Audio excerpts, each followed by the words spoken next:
Cristo. É com satisfação que damos por iniciada esta atividade do domingo relativa à palestra, né? A nossa palestra terá o cunho evangélico e é intitulada A Dor Amiga. Antes, porém, de iniciarmos a palestra, vamos fazer a nossa oração, rogando ao alto a proteção, o amparo, a inspiração, para que, ao recordarmos algumas palavras de veneráveis mestres que nos legaram a doutrina espírita, possamos, ao mesmo tempo, abrir os nossos corações de maneira que essas palavras lancem raízes em nosso peito e se transformem em doces frutos nos nossos atos nelas inspirados. Pai nosso que estais no céu, santificado seja o vosso nome, venha a nós o vosso reino, seja feita a vossa vontade, assim na terra como no céu. O pão nosso de cada dia nos dai hoje, perdoai nossas ofensas, assim como nós perdoamos a quem nos tem ofendido. E não nos deixeis cair em tentação, mas livrai-nos de todo o mal. Que assim seja. Então, que a paz de Jesus esteja com todos nós e que tenhamos a inspiração e a proteção da espiritualidade superior nesse nosso compartilhamento de ideias e sentimentos. Denise, faz favor, o teu microfone está aberto. Eu vou pedir que todos fechem os microfones de maneira que a gente tenha a condução da nossa palestra sem captar os ruídos que estão em torno, porque quando a gente deixa o microfone aberto, qualquer ruidinho, um cachorro que late, uma coisa que cai no chão, às vezes parece que houve um terremoto, né? E isso desvia a atenção da gente na hora do estudo, né? Porque, na verdade, esta nossa palestra, como deve ser toda palestra de cunho espírita, na verdade, é um estudo, né? Nós, ao falarmos sobre a doutrina espírita, sempre estamos em busca de esclarecer as nossas ideias, né? E, com isso, aprendemos um pouco mais, seja na teoria, seja na prática. Então, eu vou agora compartilhar com vocês a tela da minha apresentação.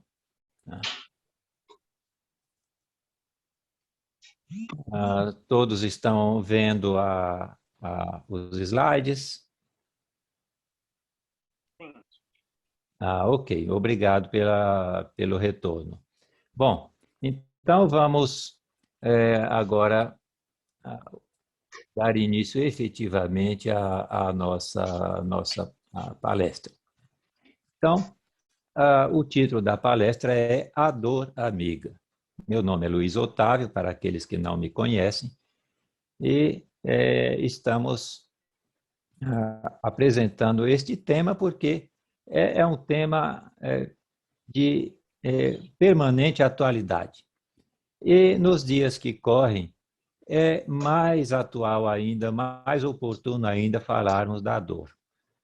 Hoje é um dia para mim, além de especial por estar apresentando esta palestra, também tem um significado muito especial, porque é o aniversário de nascimento do meu pai, que, se ainda estivesse encarnado, hoje faria 99 anos de idade.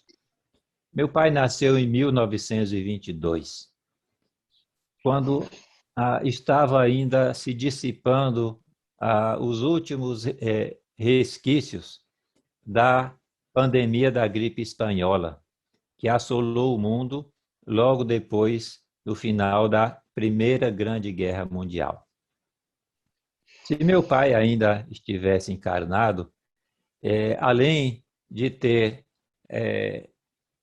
sofrido os reflexos da gripe espanhola um século atrás, além de ter sofrido os reflexos da Primeira Grande Guerra Mundial, além de ter vivenciado o amargo período da Segunda Grande Guerra Mundial, de ter ainda presenciado os tempos da Guerra da Coreia, da Guerra do Vietnã e outros flagelos mais da violência humana, além de ter vivenciado inúmeras outras epidemias e pandemias que eram comuns, porque só, relembrando, somente a partir da década de 1940 é que apareceram os antibióticos.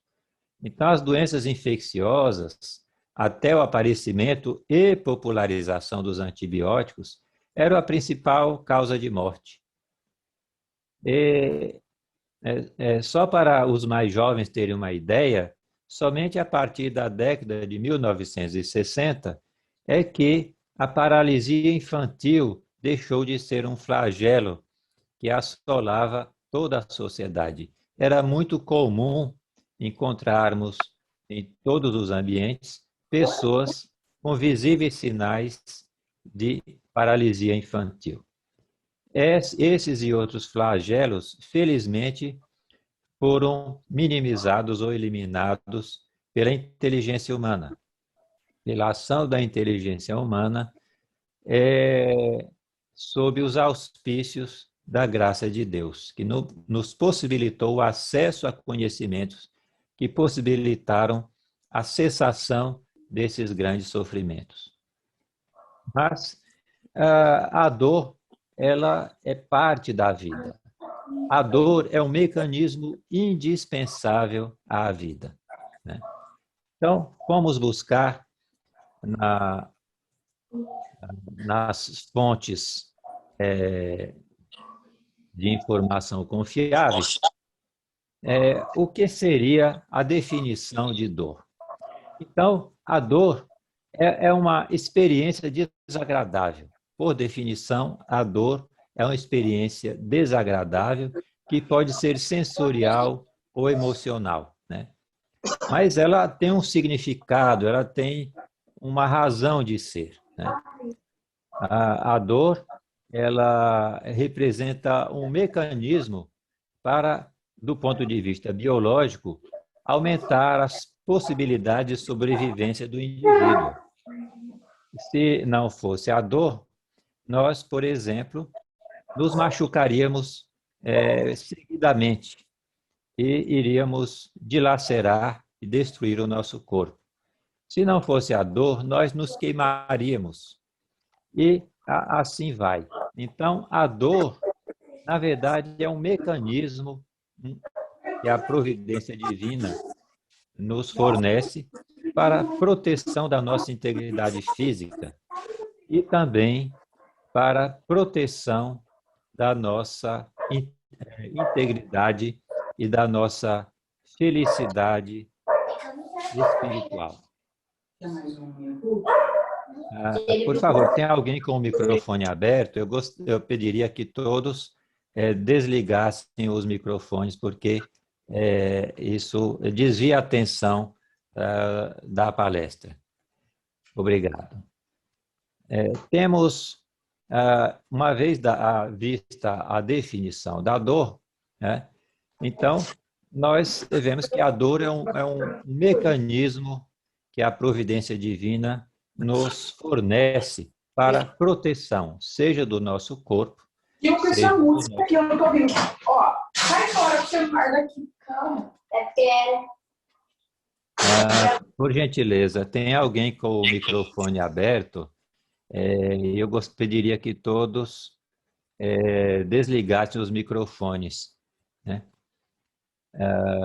Só um minutinho, Luiz Otávio. Pois Genivaldo, não. você consegue fechar todos os microfones para que isso não aconteça mais, por favor? Ou você, Luiz Otávio, não sei quem deu Bom, acesso. Foi a Silvia. É que eu não sei pilotar muito bem esse sistema aqui, mas eu posso tentar, né? Vejamos.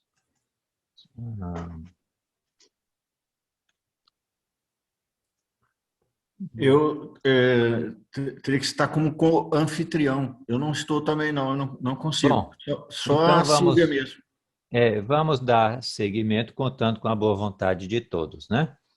Bom, então nós vimos que temos a dor como um mecanismo de proteção para a integridade do corpo e para o bem-estar do espírito. Então temos a dor física, que é do corpo, tem origem no corpo.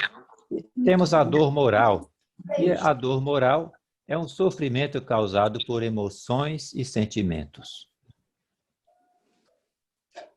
E se nós temos a dor, e a dor sempre nós temos é instintivo, nós fugimos, evitamos a dor, justamente porque ao identificarmos a causa da dor, nós estaremos em condições de trabalhar essa causa da dor e eliminar, assim, o motivo da ameaça à integridade do nosso corpo físico e o motivo da ameaça à nossa felicidade, ao nosso bem-estar espiritual. Então, fui buscar nas fontes primárias da doutrina espírita as explicações para as causas da dor. Indo a Kardec, no Evangelho segundo o Espiritismo, vemos que há duas espécies de vicissitudes da vida, que elas se originam ou de uma causa na vida presente ou de causas fora desta vida, né? Que pode ser ou no mundo espiritual ou causas em vidas pregressas. Kardec nos diz o seguinte: interroguem friamente suas consciências, todos os que são feridos no coração pelas vicissitudes e decepções da vida. Remontem passo a passo à origem dos males que os torturam e verifiquem se, as mais das vezes, não poderão dizer: se eu houvesse feito ou deixado de fazer tal coisa, não estaria em semelhante condição. Ou seja, os sofrimentos, as dores, né, na maior parte dos casos, ou em boa parte dos casos, né, são resultados diretos de nossos atos nesta própria vida em que estamos vivendo.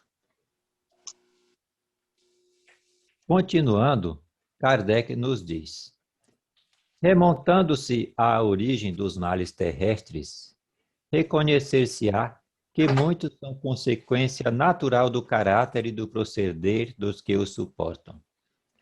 Quantos homens caem por sua própria culpa? Quantos são vítimas de sua imprevidência, de seu orgulho e de sua ambição? Então, às vezes, a pessoa, por imprevidência, não,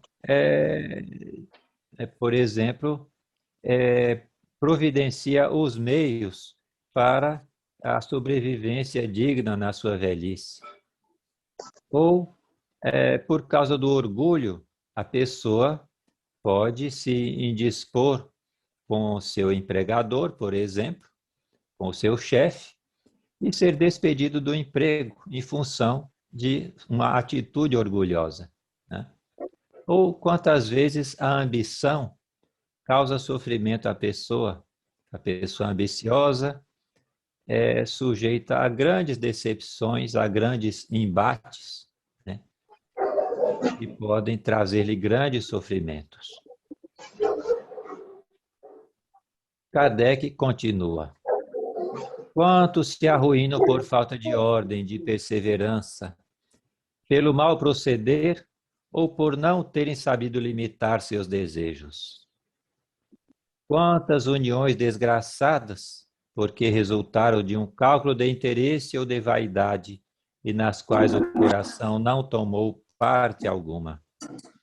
Então, o coração tem que presidir as uniões, né? Os casamentos, as uniões, têm que ser presididos pelo coração, pelo sentimento de amor. Quando nas uniões o amor não está presente, então essas uniões se tornam fonte de grande sofrimento, de grandes conflitos, porque não há aceitação de um para com o outro.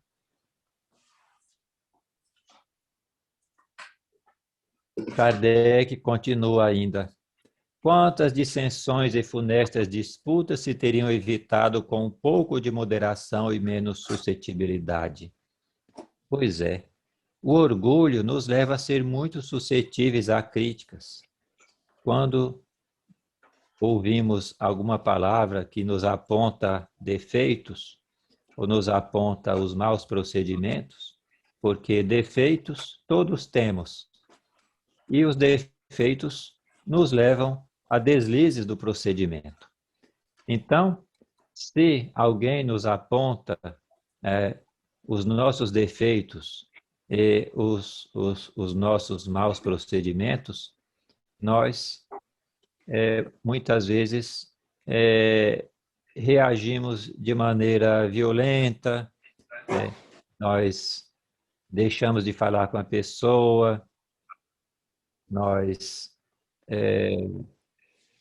agimos de uma maneira que nós não gostaríamos que agissem conosco. Kardec continua ainda.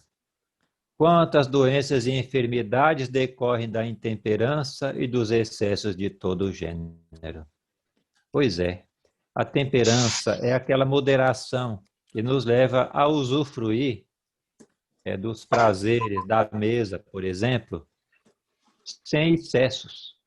A temperança nos leva a usufruir das coisas do mundo sem cometermos excessos, porque todo excesso resulta em prejuízo, seja para a nossa organização física, com isso nos trazendo as doenças, seja para a nossa mente, nos trazendo as perturbações mentais. Então, a intemperança pode nos gerar doenças de caráter físico ou psicológico. Às vezes, as duas coisas vêm junto. Via de regra, vêm junto, porque nos diz a doutrina espírita que não há males físicos que não têm origem nos males do espírito.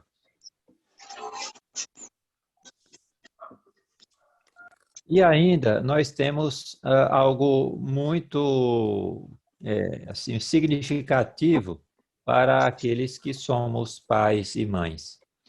Diz-nos ainda Kardec. Quantos pais são infelizes com seus filhos porque não lhes combateram desde o princípio as más tendências? Por fraqueza ou indiferença, deixaram que neles se desenvolvessem os germes do orgulho, do egoísmo e da tola vaidade, que produzem a secura do coração. Depois, mais tarde, quando colhem o que semearam, admiram-se e se afligem da falta de deferência com que são tratados e da ingratidão deles. Muitas vezes nós temos o consolo de termos evitado esses deslizes apontados nesse trecho do Evangelho segundo o Espiritismo. Nós, apesar de combatermos os germes do orgulho, do egoísmo e da vaidade nos nossos filhos, eles trazem, como todo espírito, ao renascer, as suas tendências de vidas passadas. E muitas vezes, apesar de todos os nossos esforços, eles não melhoram de todo nesses seus defeitos, não se corrigem de todo. Mas, como diz um ditado, aquele que não quer aprender com a vida, a vida doma, certo? Então, se não aprendeu no ambiente amoroso do lar, com os pais e as mães ensinando, a vida vai ensinar depois fora de casa, né? Mas esse alerta é muito valioso, particularmente para aqueles que ainda não têm filhos ou cujos filhos ainda se encontram sob a sua tutela.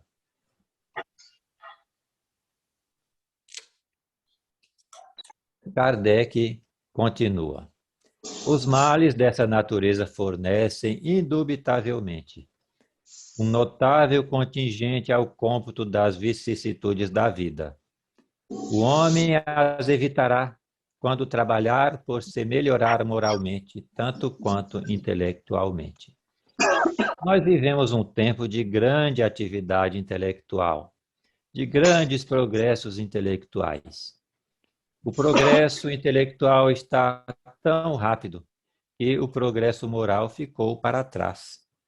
Então, eu particularmente interpreto esta pandemia que nós estamos atravessando, que nos obriga a nos trancarmos em casa, a limitarmos os nossos contatos sociais, a nossa vida social, de maneira a que reflitamos sobre nós mesmos, sobre nossa relação com o próximo mais próximo, que são aqueles que convivem sob o mesmo teto.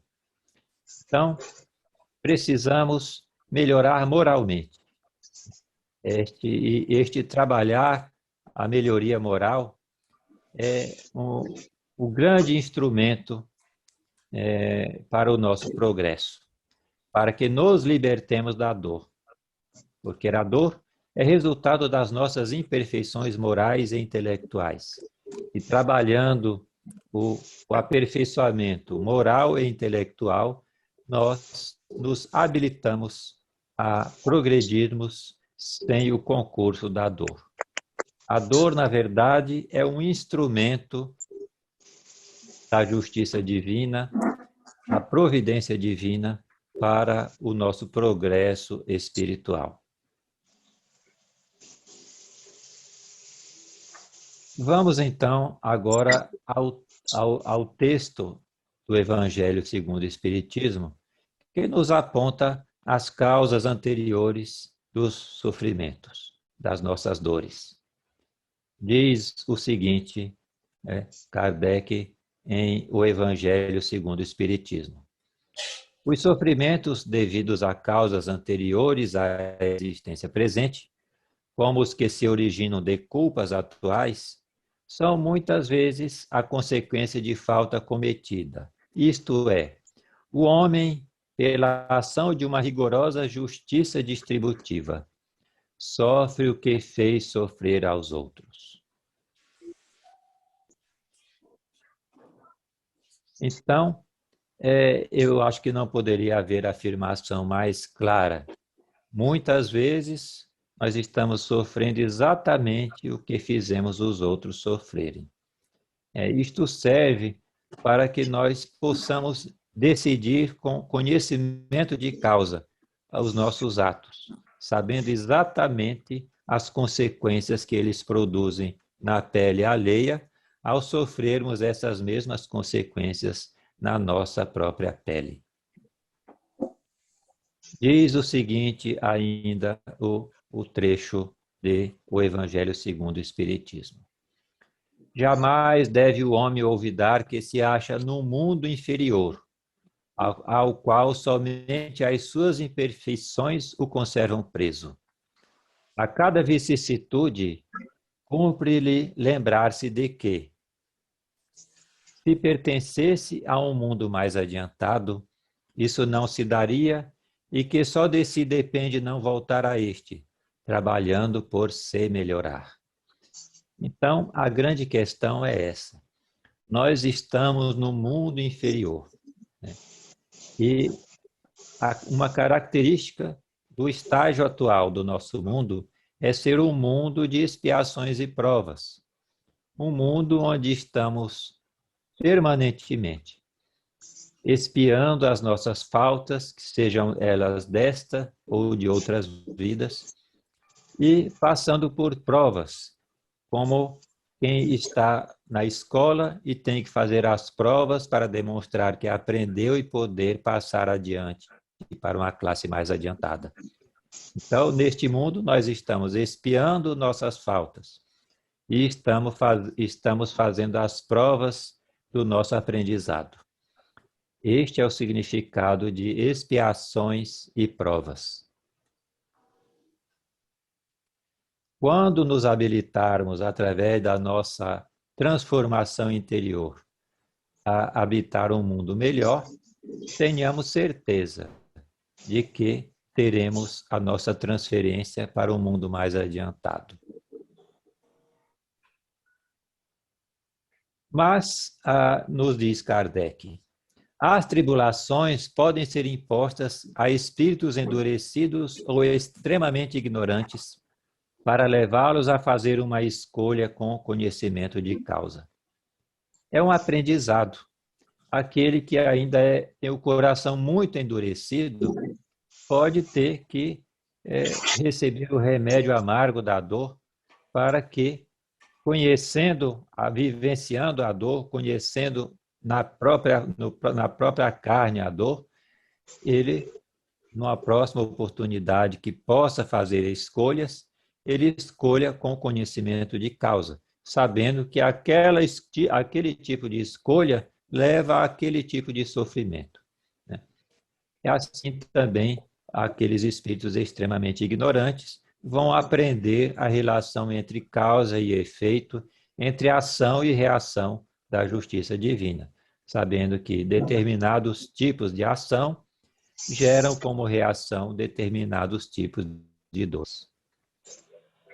Mas não só nesses casos a dor nos atinge aqui na vida terrena. Diz-nos ainda Kardec. Os espíritos penitentes, porém, desejosos de reparar o mal que hajam feito e de proceder melhor, esses as escolhem livremente, ou seja, escolhem as dores livremente. Tal o caso de um que, havendo desempenhado mal sua tarefa, pede-lhe a deixem recomeçar para não perder o fruto de seu trabalho.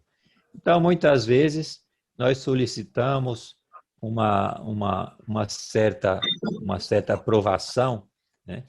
um certo tipo de sofrimento aqui na face da Terra, para que não percamos o fruto de um trabalho que começamos e nos desempenhamos mal. Então, nós pedimos para recomeçar de maneira que não percamos todo o fruto do trabalho.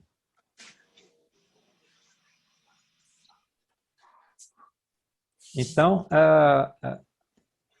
além das tribulações, dos sofrimentos, das dores, resultantes das ações de outras vidas e desta mesma vida em que estamos vivendo, existem também doenças e dores e sofrimentos, né? Particularmente doenças, que imploramos a providência divina para que nos auxilie a não reincidir no erro. Né? Esta informação está no livro O Passe como Cura Magnética, da doutora Marlene Nobre, que foi uma destacada médica da comunidade espírita. Então, continua a doutora Marlene Nobre. Por exemplo, há alcoólatras inveterados e dependentes de drogas em geral, bem como os cultores da gula, que pedem para voltar em... Aí ela cita um trecho do livro Ação e Reação, de autoria espiritual do André Luiz, psicografia do Chico Xavier. Nesse trecho, o instrutor Druso fala a André Luiz o seguinte, sobre a função da dor. Né? Então, que há pessoas que vêm em corpos, pedem para vir em corpos que sejam, desde a infância, inclinados à estenose do piloro, à úlcera gástrica, ao desequilíbrio do pâncreas, à colite e às múltiplas enfermidades do intestino, que lhes impõem torturas sistemáticas, embora suportáveis no decurso da existência inteira, né? Mas, vendo aqui, voltando um pouco, isso aí tudo tem o objetivo, o Espírito implora isso à providência divina, para que esses sofrimentos os auxiliem a não reincidir nos erros, né? Erros em que eles abusaram, né? Com desvios, tais como o vício no álcool e outras drogas, na gula, né? E outros vícios mais, excessos na área da sensualidade, né? E por aí vai. Então, há muitos casos em que o espírito, embora não tenha nenhuma, assim, determinação da lei de causa e efeito para que venha com aquela dor, aquele sofrimento, mas o espírito pede para vir com aquela dor, aquela doença, aquele sofrimento, de maneira que isso evite que ele volte a cometer os mesmos erros da vida passada que lhe causaram grandes prejuízos espirituais. Muitas vezes o espírito já expiou as suas faltas, mas ele agora vem pedindo um, um, um remédio amargo que ajude ele a ficar longe daqueles erros novamente, porque tem medo de que as fraquezas da carne o levem a errar novamente e comprometer, às vezes, séculos da sua existência para resgatar novamente aquele tipo de erro. Voltando a Kardec, ele nos diz o seguinte: as tribulações, portanto, são, ao mesmo tempo, expiações do passado, que recebe nelas o merecido castigo, e provas com relação ao futuro que elas preparam. Rendamos graças a Deus que, em sua bondade, faculta ao homem reparar seus erros e não o condena irrevogavelmente por uma primeira falta. Isso porque, na época do Kardec, era muito mais popular ainda, muito mais divulgada ainda, a ideia de que, por uma falta, o homem penaria eternamente. Então, não há castigo ou consequência funesta desproporcional ao tamanho da causa. Então, a toda a causa surge um efeito, e se a causa ou o erro é finito, consequentemente, a dor resultante também é finita, é finita na intensidade e no tempo de duração. E nós temos ainda o seguinte texto de Kardec. Não há crer, no entanto, que todo o sofrimento suportado neste mundo denote a existência de uma determinada falta. E, com isso, o texto de Kardec está concordando com o texto da doutora Marlene Nobre, onde ela cita uma obra de André Luiz, o livro Ação e Reação. Muitas vezes são simples provas buscadas pelo espírito para concluir a sua depuração e ativar o seu progresso. Assim, a expiação serve sempre de prova, mas nem sempre a prova é uma expiação. Provas e expiações, todavia, são sempre sinais de relativa inferioridade, porquanto o que é perfeito não precisa ser provado. Então, expiação é uma óbvia consequência, um óbvio sinal de inferioridade, né? Mas as provas são um sinal de que se está passando por um teste de progresso, né? Mas, embora não seja evidência de graves defeitos, mas é uma evidência de que ainda há imperfeição, porque, como diz aqui o texto, o que é perfeito não precisa ser provado. Se ainda precisamos de provas, é porque ainda não atingimos a perfeição. Voltando a André Luiz. A enfermidade, como desarmonia espiritual, atalhou o instrutor, no caso Clarencio, explicando a André Luiz, sobrevive no perispírito. Ou seja, a enfermidade, como desarmonia espiritual, sobrevive no perispírito. As moléstias conhecidas no mundo e outras que ainda escapam ao diagnóstico humano, por muito tempo persistirão nas esferas torturadas da alma, conduzindo-nos ao reajuste. Então, mais uma vez, né, os instrutores espirituais, no caso Clarencio, através da obra de André Luiz, no livro Entre a Terra e o Céu, capítulo 21, página 174, nos diz que a desarmonia espiritual, ela permanece no nosso perispírito ao reencarnarmos. Não só quando estamos no mundo espiritual, mas ao reencarnarmos, isso vem conosco, né? E gera as moléstias que escapam ao diagnóstico humano, né? E além das moléstias conhecidas, outras que escapam ao diagnóstico humano. E por muito tempo irão persistir aqui no nosso mundo material, porque tem a função de nos conduzir ao reajuste espiritual.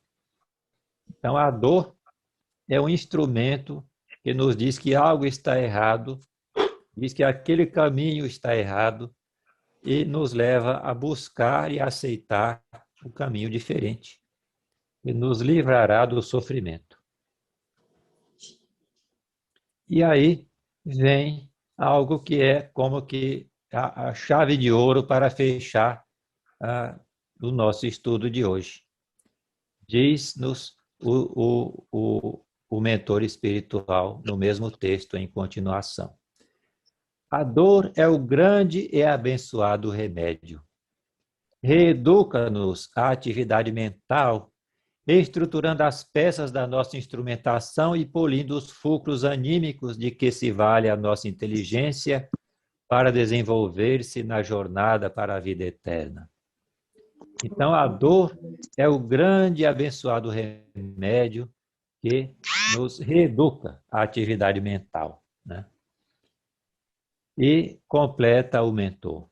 Depois do poder de Deus, a dor é a única força capaz de alterar o rumo de nossos pensamentos, compelindo-nos a indispensáveis modificações com vista ao plano divino a nosso respeito, e de cuja execução não poderemos fugir sem graves prejuízos para nós mesmos. Então, a dor, ela é um remédio poderosíssimo, né? Que depois do poder de Deus, é o remédio mais poderoso capaz de alterar o rumo de nossos pensamentos e nos levar aos caminhos que, se fugirmos deles, nós teremos graves prejuízos para nós mesmos. Então, a dor nos conduz ao bom caminho, evita que nós embrenhemos por caminhos que nos trarão graves prejuízos e nos conduz aos caminhos, às modificações que nos levarão aos caminhos reservados para nós pelo plano divino.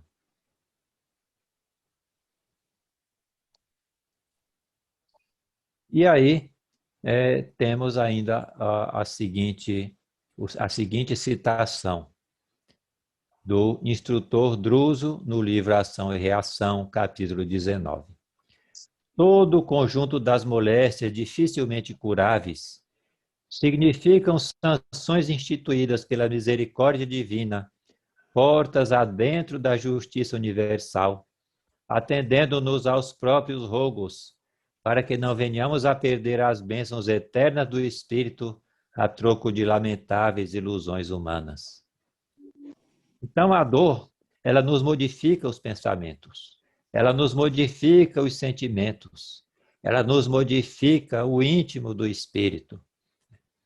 Ela nos leva a perceber as ilusões da vida, de maneira que não nos percamos novamente nas lamentáveis ilusões humanas. Então, a dor como que nos limpa a visão espiritual, para que enxerguemos com os olhos da alma, enxerguemos com os olhos do coração, enxerguemos com os olhos da inteligência e nos livremos das ilusões que nos levam ao sofrimento, à dor e ao sofrimento. Bom, mas apesar da dor ser nossa amiga, que nos desvia do sofrimento maior, às vezes um dia de dor, um mês de dor, um minuto de dor, nos livra de séculos de sofrimentos nos tempos que virão. Nós temos o instinto que nos foi dado por Deus de fugirmos da dor, de procurarmos amenizar a nossa dor. É justamente esse instinto de fugir da dor que nos conduz às modificações interiores, porque a dor nos incomoda, nos maltrata. Então, nós temos que, atendendo aos desígnios da criação, superar a dor, suportar a dor e superar a dor. Para superarmos a dor, nós, nos diz Kardec, ainda no Evangelho, segundo o Espiritismo, e o seguinte: aquele, pois, que muito sofre, deve reconhecer que muito tinha a expiar e deve regozijar-se à ideia da sua próxima cura. Então, a dor é um remédio amargo, mas é um remédio que a providência divina nos deu como uma bênção para nos poupar de séculos de sofrimentos no futuro. E de nós mesmos é que depende, pela resignação, tornar proveitoso o seu sofrimento e não estragar o futuro com a nossa impaciência, visto que, do contrário, teremos que recomeçar. Então, nós temos que tomar o remédio até o fim, até que ele não seja mais necessário, porque a dor é o remédio para nossas doenças da alma, né? As doenças do corpo são meros reflexos das nossas doenças da alma. E se a dor é o remédio, nós temos que deixar o remédio agir para nos curarmos da doença. Não que nós fiquemos de braços cruzados perante a dor. Nós temos que fazer tudo o que estiver ao nosso alcance para superarmos a dor. Temos que procurar, se é a dor física, temos que procurar o médico. Temos que tomar os remédios, fazer todos os tratamentos que estiverem ao nosso alcance. Porque esta superação da dor é um grande exercício para nosso aperfeiçoamento intelectual e moral. Ao mesmo tempo que a dor em si mesma trabalha no nosso coração e na nossa mente. Temos ainda que entender, e nisso a doutrina espírita é uma bênção, que a dor é um sinal de que a cura se aproxima, a cura da nossa alma. Então, a resignação é um grande remédio para conseguirmos carregar as nossas dores inevitáveis ao longo da vida.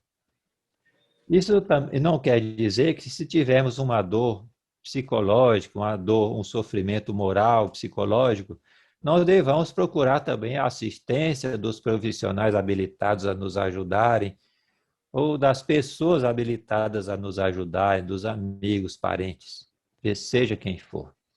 Então, devemos sempre procurar auxílio na superação das nossas dores, porque essa busca da superação das dores é um grande exercício de evolução, né? É um grande exercício de aprendizado.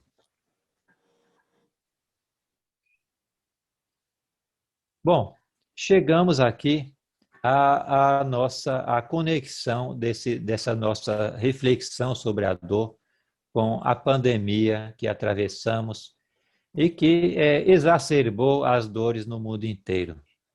Dores físicas e dores morais.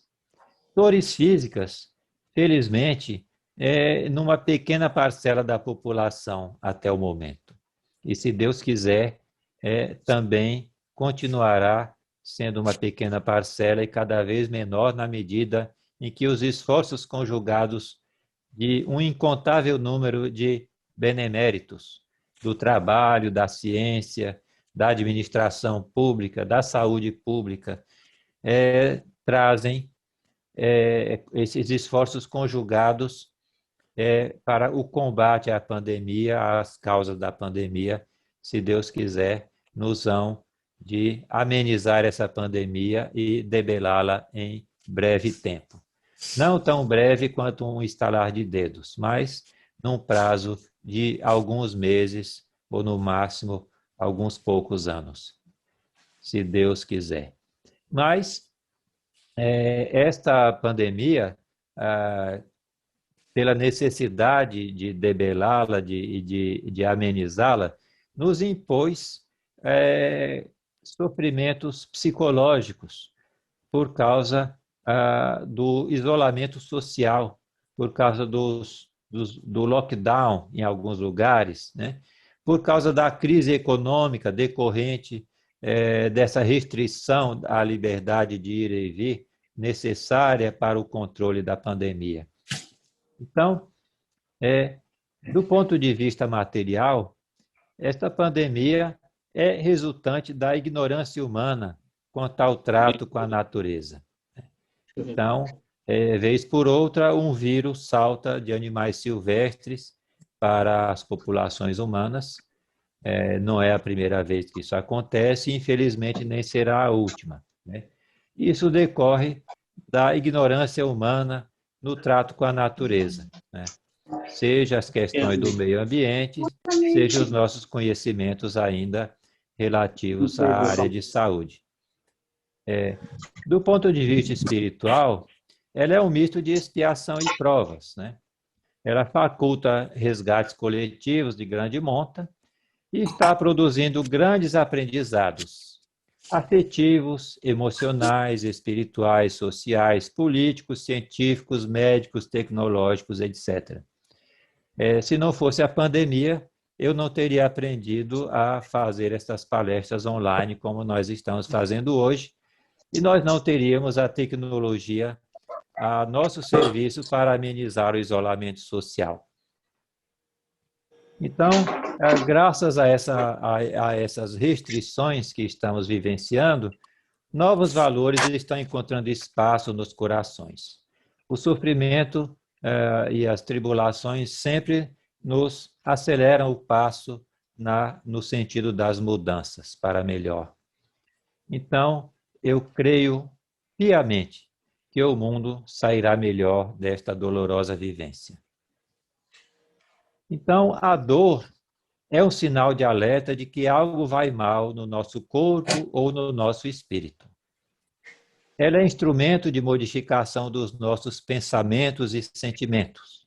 Acelera nossa superação da fase de expiação e provas da nossa evolução espiritual, mas tenhamos certeza que a cada um é dado segundo seus créditos e débitos espirituais.